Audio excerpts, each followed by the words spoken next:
আচ্ছা, এনভায়রনমেন্টাল অ্যানালাইসিসে হচ্ছে আমাদের চার টাইপের কোশ্চেন আসে।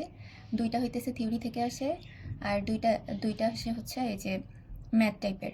তো ম্যাথের মধ্যে একটা আছে হচ্ছে হাইড্রোগ্রাফ, আরেকটা আছে হচ্ছে ওয়াটার কোয়ালিটি ইন্ডেক্স, সেটার একটা ম্যাথ করা লাগে। তো হাইড্রোগ্রাফের ক্ষেত্রে একটা হচ্ছে আসবে, থিওরি আসবে। তো থিওরির মধ্যে ওই যে হাইড্রোগ্রাফের কম্পোনেন্ট কী, হাইড্রোগ্রাফ কী, এই টাইপের কোশ্চেন আসে। এখন যদি আসে যে হাইড্রোগ্রাফের কম্পোনেন্ট কী, তাহলে ফার্স্টে এরকম একটা মানে হাইপোথেটিক্যাল এরকম জাস্ট একটা গ্রাফ আঁকাবো, যেটার হচ্ছে হরাইজন্টাল বরাবর থাকবে হচ্ছে টাইম, আর ভার্টিক্যাল বরাবর থাকবে হচ্ছে ডিসচার্জ। দিয়ে এখানে নর্মাল একটা এমনিতে গ্রাফ আঁকায় সেটার হচ্ছে কোন অংশটায় কী কম্পোনেন্ট বোঝাচ্ছে সেটা লিখে দিতে হবে। যেমন হচ্ছে হাইড্রোগ্রাফ যেইখান থেকে হচ্ছে উপরে ওঠা শুরু করে সেটাকে বলা হয় হচ্ছে রাইজিং লিম্ব, আর যেখানে হচ্ছে আবার যে অংশটায় আবার নামা শুরু করে সেটাকে বলা হয় হচ্ছে ফলিং লিম্ব। আর হাইড্রোগ্রাফের যে অংশটা সবচেয়ে উঁচু সেটাকে বলা হয় হচ্ছে পিক ডিসচার্জ। আর আরেকটা জিনিস হচ্ছে নর্মালি কোনো একটা নদীতে শুষ্ক মৌসুমে বা যে কোনো সময়ে যেই ধরনের ফ্লো থাকে সেটাকে বলা হয় হচ্ছে বেস ফ্লো। এইটা হচ্ছে আমাদের বেস ফ্লো, এই ডট ডট লাইন দেওয়া। আর এই পিক ডিসচার্জ থেকে একদম নিচের যে আমাদের বেস লাইন আছে, বেস লাইন পর্যন্ত এই অংশটাকে বলা হয় পিক ডিসচার্জের দূরত্ব। আর হচ্ছে এখানে আরেকটা জিনিস আছে, সেটা হচ্ছে ল্যাগ টাইম। ল্যাগ টাইম হচ্ছে কোনো একটা হাইড্রোগ্রাফের পিক রেইনফল আর ওই হাইড্রোগ্রাফের যে পিক ডিসচার্জ লাইন আছে এইটুকুর মধ্যে যে সময় দূরত্ব, সেটাকে বলা হয় হচ্ছে ল্যাগ টাইম। এটা গেল হচ্ছে আমাদের নর্মালি একটা হাইড্রোগ্রাফে কী কী কম্পোনেন্ট থাকে সেটা। এবার হাইড্রোগ্রাফের আমাদের হচ্ছে ক্যালকুলেশন করতে হবে। ক্যালকুলেশন করার ক্ষেত্রে প্রথমে হচ্ছে আমাদের এই যে হরাইজন্টাল লাইন আছে, সেখানে আমাদের মূলত হচ্ছে মাসের মানে মাস অনুযায়ী কোন মাসে কী পরিমাণ ডিসচার্জ হয়েছে সেরকম হচ্ছে ইনফরমেশন দেওয়া থাকে আমাদের ছকের মধ্যে পরীক্ষায়। এখন হরাইজন্টাল লাইন বরাবর আমরা প্রতি 1 সেন্টিমিটার সমান হচ্ছে একটা করে মাস নিছি, এভাবে 12টা মাসের নাম নিয়ে নিছি। আর এই যে ভার্টিক্যাল ডিস্টেন্স আছে, এই ভার্টিক্যাল ডিস্টেন্স বরাবর আমাদের এই যে কোশ্চেনের মধ্যে যেই ইনফরমেশন দিয়ে দিবে, এইখানে সর্বনিম্ন আর সর্বোচ্চ যেই ভ্যালু আছে সেই ভ্যালু অনুযায়ী আমরা এমন একটা স্কেলে গ্রাফের মধ্যে স্কেলটা নিব যেন হচ্ছে হাইড্রোগ্রাফটা মোটামুটি একটা সুন্দর ডিস্টেন্সের মধ্যে হয়। তো আমাদের এই কোশ্চেনের মধ্যে হচ্ছে সর্বোচ্চ মানে দুই ধরনের ইনফরমেশন আছে। একটা হচ্ছে প্রি ফারাক্কা, মানে ফারাক্কাবাদ হওয়ার আগে কী ধরনের ডিসচার্জ হইতো, আরেকটা হচ্ছে পোস্ট ফারাক্কাবাদ হওয়ার পরে কী ধরনের ডিসচার্জ হয়। তো দুইটা ইনফরমেশনই আমাদের দুইটা লাইন দিয়ে টানতে হবে, দুইটা কালার দিয়ে। তো পোস্ট ফারাক্কায় আমরা দেখতে পাচ্ছি সবচেয়ে বেশি আছে এই যে 60,134 আছে, আর সর্বনিম্ন আছে হচ্ছে আমাদের এই যে 844। তো যেহেতু 60,134 আছে, এই জিনিসটাকে গ্রাফের মধ্যে সুন্দরভাবে উপস্থাপন করার জন্য আমরা দেখছি যে প্রতি এই যে 10 সেন্টিমিটার মানে 10টা ঘর সমান হচ্ছে, যদি আমরা 10,000 কিউবিক মিটার পার সেকেন্ড নেই তাহলে হচ্ছে আমাদের মোটামুটি এই যে এইটুকুর মধ্যে গ্রাফটা হয়ে যাচ্ছে। সেজন্য আমরা হচ্ছে এইভাবে স্কেল ধরে নিছি। স্কেল ধরে নেওয়ার পর এখন এই যে আমাদের কাজ হচ্ছে প্রত্যেক মাস অনুযায়ী কত কত আমরা ডিসচার্জ পাইছি সেটা বসানো। তো 2023 সালের কোশ্চেনে ফার্স্টে জানুয়ারি মাসে ডিসচার্জের পরিমাণ আছে প্রি ফারাক্কার ক্ষেত্রে 2312। তো যদি 10 ঘর সমান 10,000 হয় তাহলে প্রতি 1 ঘর সমান 1,000 করে হবে। তাহলে জানুয়ারি মাসে আসে হচ্ছে 2312, তাহলে 2 ঘরের একটু বেশি হবে। এই যে 2 ঘর পর্যন্ত যাব, যাই তার একটু বেশি যাব। আর এইটা হচ্ছে এই যে জানুয়ারির জন্য আমরা 1 সেন্টিমিটার নিছি, তার হচ্ছে মাঝ বরাবর আমরা এই ফোঁটাটা দিলাম। দেওয়ার পরে হচ্ছে আবার ফেব্রুয়ারির জন্য আছে হচ্ছে 1786।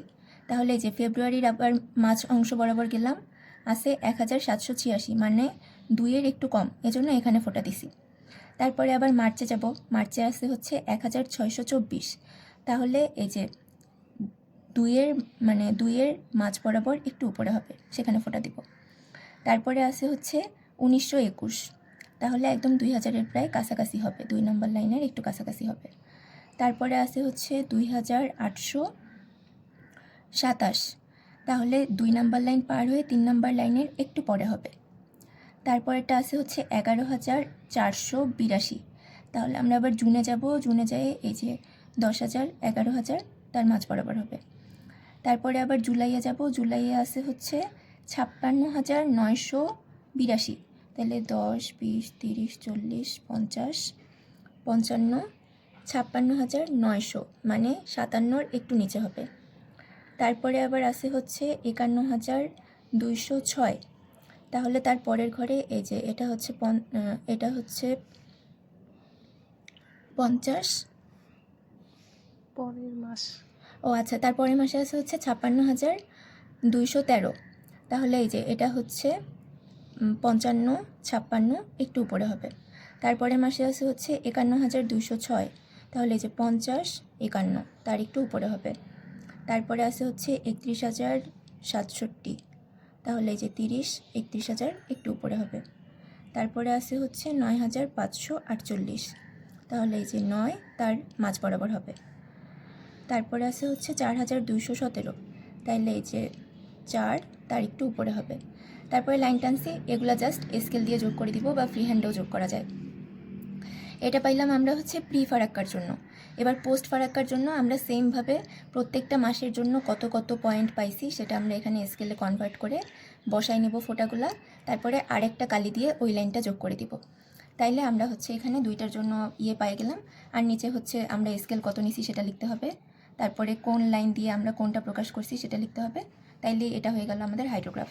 এবার এটার বর্ণনার ক্ষেত্রে লিখতে হবে যে মানে ওই যে কম্পোনেন্ট যেগুলো আছে, রাইজিং লিম, ফলিং লিম, তারপরে পিক ডিসচার্জ, এই জিনিসগুলো অনুযায়ী হচ্ছে এগুলোর বর্ণনা দিতে হবে।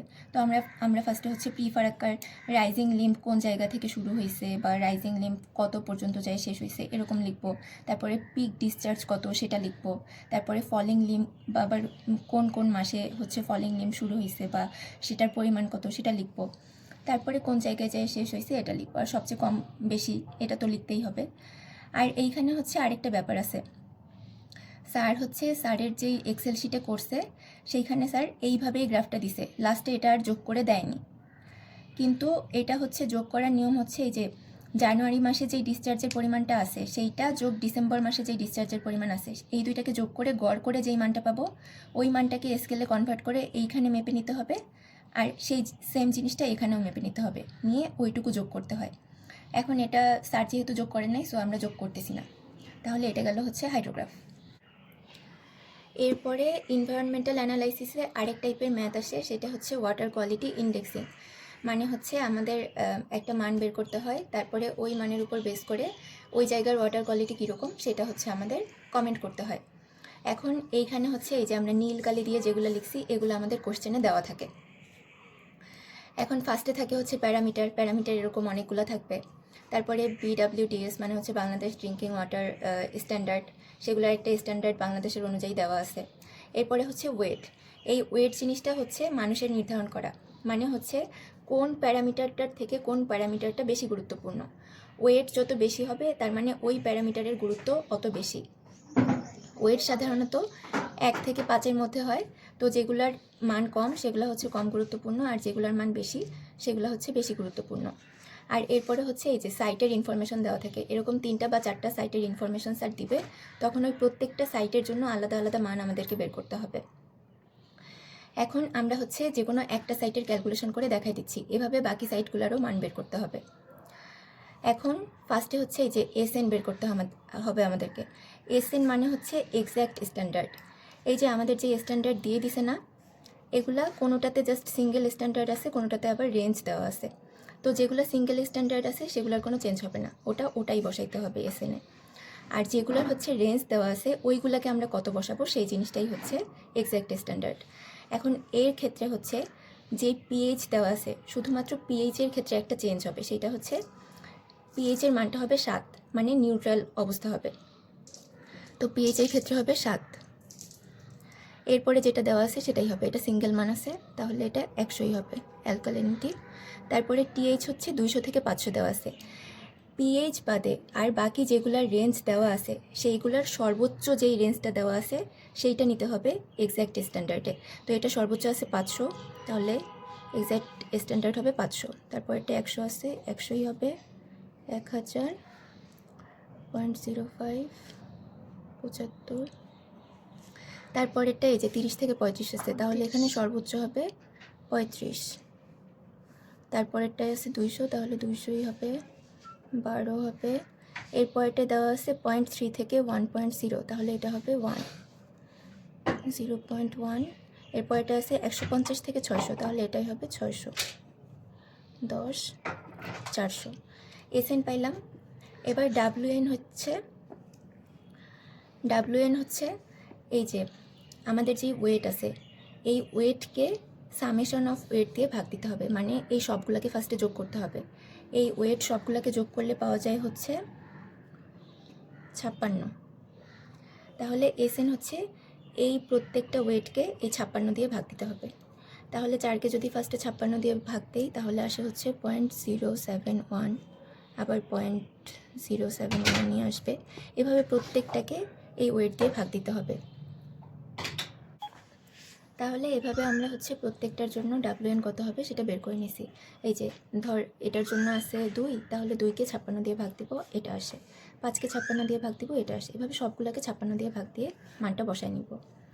এবার কিউএন বের করার সূত্র হচ্ছে এই যে CI/SN। CI মানে হচ্ছে কনসেন্ট্রেশন অফ সাইট, মানে এই যে আমাদের সাইটের যেই মানগুলো দেওয়া আছে না, এটাই হচ্ছে CI। আর SN হচ্ছে এই যে আমরা পাইলাম, সেটাকে ভাগ দিয়ে 100 দিয়ে গুণ দিতে হবে। তো এখন হচ্ছে আমরা যদি এই সাইটের মানকে হচ্ছে এই স্ট্যান্ডার্ড দিয়ে ভাগ দেই তাহলে যত পাবো সেটাকে 100 দিয়ে গুণ সেটাকে হচ্ছে 100 দিয়ে গুণ দিলে আসে 95.86। তো আমরা পিএইচের জন্য একটা ক্যালকুলেশন করে দেখাই দিচ্ছি। পিএইচের জন্য এই যে সাইটের মান আছে হচ্ছে 6.71, আর স্ট্যান্ডার্ড পাইছি আমরা হচ্ছে 7 গুণন 100। এভাবে যদি আমরা অ্যালকালিনিটির ক্ষেত্রে করতে যাই তাহলে হবে হচ্ছে সাইটের মান আছে 95/100 ইন্টু 100। এভাবে যত আসে এভাবে প্রত্যেকটার জন্য এই সাইটের মানকে স্ট্যান্ডার্ড দিয়ে ভাগ দিয়ে 100 দিয়ে গুণ দিতে হবে, তাহলে যেটা পাবো সেটা হবে হচ্ছে কিউএন। তো এইভাবে আমরা হচ্ছে প্রত্যেকটা প্যারামিটারের জন্য এই সাইটের মানকে এসএন দিয়ে ভাগ দিছি, দিয়ে হচ্ছে 100 দিয়ে গুণ দিছি, দিয়ে হচ্ছে আমরা এই মানগুলো পাইছি। এবার ডাব্লিউএন কিউএন বের করতে হবে। ডাব্লিউএন কিউএন হচ্ছে জাস্ট এই দুইটা গুণ করে বসাই দিতে হবে। এইভাবে হচ্ছে প্রত্যেকটা সাইটের জন্য মানগুলো ক্যালকুলেট করে নিতে হবে। আমার এখানে একটু ভুল হয়েছিল তাই কাটাকাটি হয়েছে। তো ডাব্লিউএন কিউএন গুণ করার পরে এই যে সবগুলা মান পাইছি এই সবগুলা মানকে এবার যোগ করতে হবে। যোগ করলে যত আসে 115.913, এই যে মানটা পাইছি না, এখন এই মানটার উপর ভিত্তি করে আমাদেরকে হচ্ছে কমেন্ট করতে হবে।